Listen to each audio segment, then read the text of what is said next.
Welcome to the fourth video in the series of videos on area and perimeter of plane figures.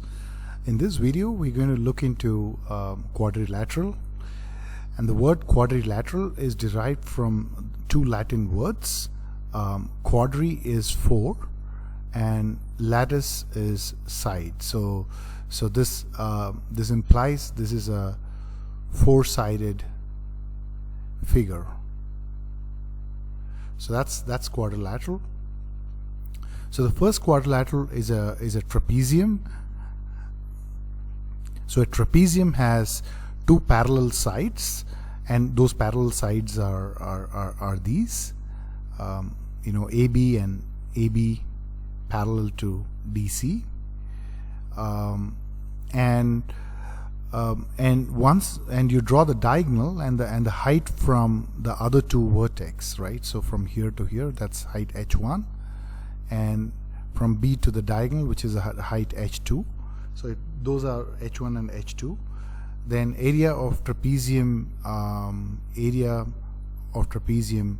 ABCD is given by area ABC plus ADC, and that's given by half of, so these are two triangles, so the area of triangle would be half of base into height, so that will be half of D into h1, h2 for ABC, right, because ABC is h2, half of base into h2 plus half of D into h1, and that adds up to half of D into h1 plus h2. So in other words, area of a trapezium is half of the diagonal into the height from the other two vertex, which is a non-diagonal vertex to that diagonal, right? And the diagonal, you draw it across the two parallel lines. So that is trapezium. The next type of quadrilateral is a rectangle. And a rectangle has is a simple figure, which is, your two sides are equal and the other two sides are also equal, right? So if you say that one of them is L and the other is B, then your area is given by L into B, and your perimeter is given by L plus L and B plus B. So you add up all of them, B plus B, that'll be 2 times L plus B. So 2L plus 2B, that's 2 times L plus B. So that's rectangle.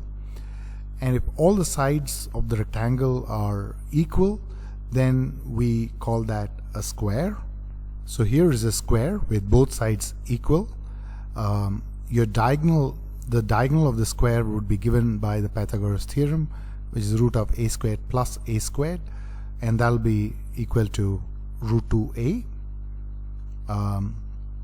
And the area would be a into a, product of both the sides, that'll be a squared, and perimeter would be 4a. So that's quite simple. Now the key thing about square is it's also a rectangle, but it's a rectangle with all sides equal, right?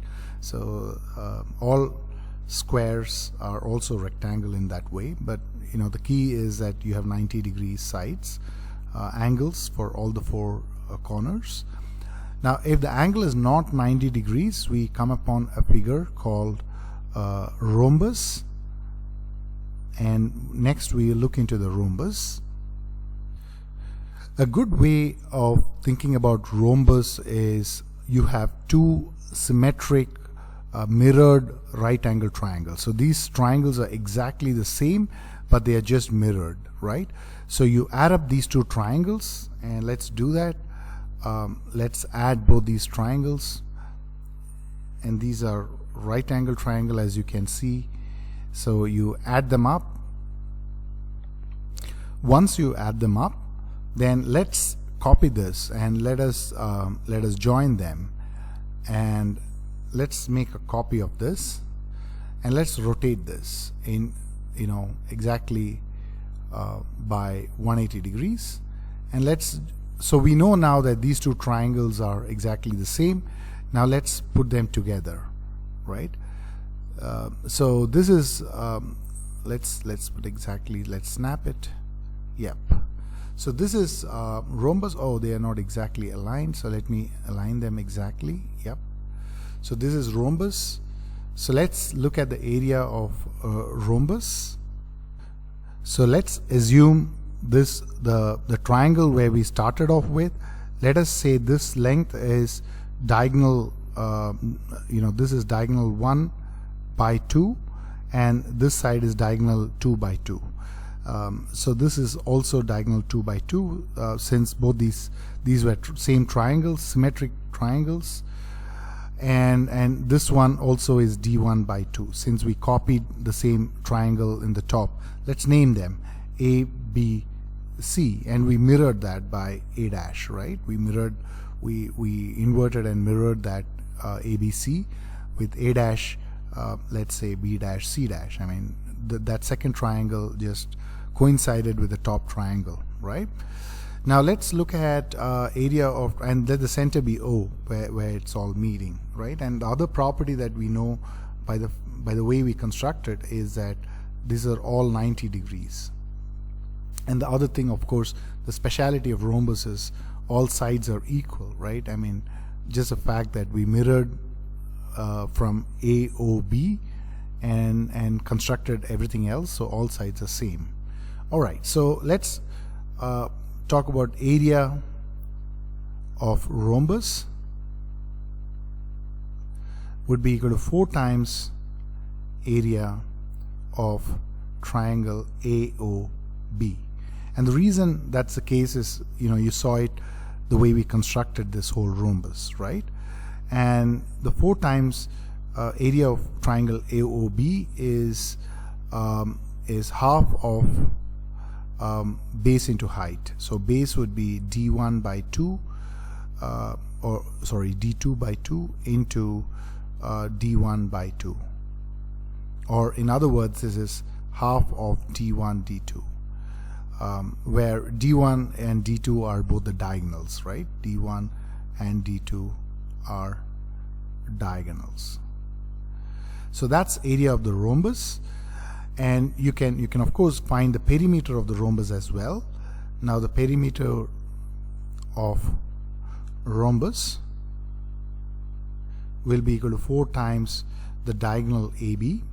So it will be 4 times this diagonal AB, and this one we know is square root of d1 by 2 the whole square plus d2 by 2 the whole square, right? I mean, when you're applying the Pythagoras theorem for this triangle AOB, so that's 4 times square root of d1 squared by 4 plus d2 squared by 4, and you can say that's equal to 4 into square root of d1 squared plus d2 squared divided by 2, and 2 gets cancelled, or you can say that the perimeter would be 4 times d1 squared plus d2 squared, 2 times.